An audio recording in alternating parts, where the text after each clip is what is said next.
தமிழ் திரையுலகில் முன்னணி நடிகராக வலம் வருபவர் விஜய். இவர் கடந்த ஆண்டு தமிழக வெற்றி கழகம் என்கிற அரசியல் கட்சியை தொடங்கினார். அக்கட்சி தொடங்கி ஓராண்டு ஆகும் நிலையில் தற்போது நடிகர் விஜய்க்கு ஒய் பிரிவு பாதுகாப்பு வழங்க கோரி மத்திய உள்துறை அமைச்சகம் உத்தரவிட்டுள்ளது. ஒய் பிரிவு பாதுகாப்பு என்றால் என்ன? இந்தியாவில் எத்தனை விதமான பாதுகாப்பு பிரிவுகள் உள்ளன? அவை யார் யாருக்கு வழங்கப்படுகிறன என்பதை இந்த தொகுப்பில் நாம் விரிவாக பார்க்கலாம். தமிழக வெற்றி கழகம் என்ற பெயரில் அரசியல் கட்சியை 2024 ஆண்டு பிப்ரவரி 2 நடிகர் விஜய் தொடங்கினார். அதன் பிறகு கடந்த ஆண்டில் விக்கிரவாண்டி அருகே வி சாலையில் மாநாட்டை விஜய் நடத்தி திராவிட கட்சிகளை திரும்பி பார்க்க வைத்தார். அது மட்டுமல்லாமல் மாநாட்டில் யாரும் எதிர்பாராத விதமாக ஆளும் திமுக அரசை கடுமையாக விமர்சித்து பேசியிருந்தார். மேலும் போகும் இடமெல்லாம் திமுகவை கடுமையாக தாக்கி பேசி வருகிறார். இவரது இலக்கு 2026 சட்டமன்ற தேர்தல் என்பதால் கட்சியை கட்டமைக்கும் பணியில் தீவிரமாக ஈடுபட்டு வருகிறார்.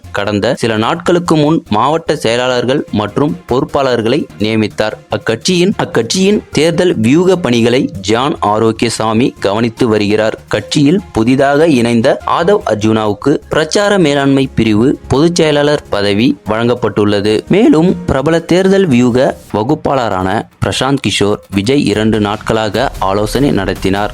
இந்நிலையில் தற்போது தாவேக பொதுக்குழு கூட்டத்தை நடத்த ஏற்பாடுகளை செய்ய விஜய் உத்தரவிட்டுள்ளார். இந்நிலையில் அரசியல் கட்சியை தொடங்கியுள்ள விஜய்க்கு பல்வேறு இடங்களில் பயணம் மேற்கொள்வார் என்பதால் அவருக்கு ஒய் பிரிவு பாதுகாப்பை மத்திய உள்துறை வழங்கியுள்ளது. அதன்படி விஜயின் ஒய் பிரிவில் சிஆர்பிஎஃப் பாதுகாப்பு அதிகாரிகள், ஆயுதம் ஏந்திய காவலர்கள் என 8 முதல் 11 காவலர்கள் விஜய்க்கு பாதுகாப்பு அளிப்பார்கள். அவருக்கு 24 மணி நேரமும் சுழற்சி முறையில் பாதுகாப்பு வழங்கப்படும். இந்த பாதுகாப்பானது தமிழகத்தில் மட்டும் வழங்கப்படும் என்பது குறிப்பிடத்தக்கது. இந்தியாவில் எத்தனை விதமான பாதுகாப்பு பிரிவுகள் உள்ளன என்பதை காணலாம். எஸ்பிஜி பாதுகாப்பு. இந்தியாவில் குடியரசுத் தலைவர், பிரதமர் தொடங்கி மாநில ஆளுநர்கள், முதலமைச்சர்கள், மிக முக்கிய நபர்கள் என பலருக்கும் பலவிதமான பிரிவுகளில் பாதுகாப்பு அளிக்கப்படுகிறது. இதில் திரைப்பட பிரபலங்களும் பிரபல தொழிலதிபர்களும் அடங்குவர். ஆனால் அது அவரவரின் பதவி மற்றும் அச்சுறுத்தலின் தன்மையை பொறுத்தே மாறுகிறது. நாட்டின் முதல் குடிமகனான குடியரசுத் தலைவருக்கு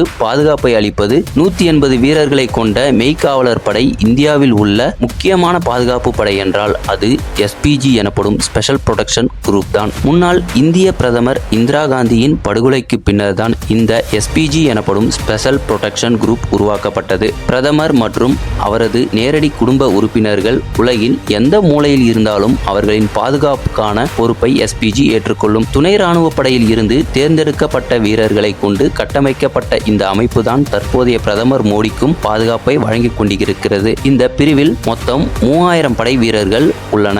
Z+ பாதுகாப்பு. எஸ்பிஜிக்கு அடுத்தபடியாக வருவது Z+ பாதுகாப்பு பிரிவு. பயங்கரவாத எதிர்ப்பு நடவடிக்கைகளை மேற்கொள்ளும் தேசிய பாதுகாப்பு படை, ரயில்வே பாதுகாப்பு படை, மத்திய பாதுகாப்பு படை, மத்திய தொழிற் பாதுகாப்பு படை, இந்தோ திபெத் எல்லை பாதுகாப்பு படை ஆகியவற்றில் இருந்து வீரர்களை தேர்ந்தெடுத்து உருவாக்கப்பட்டதுதான் இந்த Z+ பிரிவு.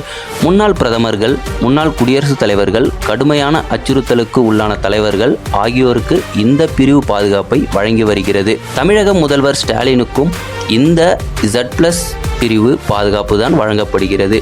மேலும் 5க்கும் மேற்பட்ட குண்டு துளைக்காத வாகனங்களுடன் 50க்கும் மேற்பட்டோர் பாதுகாப்பு வழங்கும் இந்த குழுவிற்கு மாதந்தோறும் செலவிடப்படும் தொகை சுமார் 33 லட்சம் ரூபாய் ஆகும். Z பிரிவு பாதுகாப்பு. தேசிய பாதுகாப்பு படையைச் சேர்ந்த 6 பேர் மற்றும் காவல்துறையினர் சேர்த்து 22 பேர் பாதுகாப்பு அளிக்கும் பிரிவுக்கு பெயர் Z பிரிவு. இது உயிருக்கு ஆபத்து இருக்கும் விஐபிகளுக்கு உளவுத்துறை பரிந்துரையுடன் வழங்கப்படும் பாதுகாப்பு ஆகும். 1 முதல் 3 ஆயுதம் ஏந்திய வீரர்கள் அந்த விஐபி எங்கு சென்றாலும் உடன் பயணிப்பார்கள். தமிழ்நாட்டில் Z பிரிவு பாதுகாப்பு பாஜக மாநில தலைவர் அண்ணாமலைக்கு வழங்கப்பட்டுள்ளது. இந்த பிரிவினருக்கு மாதந்தோறும் 16 லட்சம் செலவழிக்கப்படுகிறது.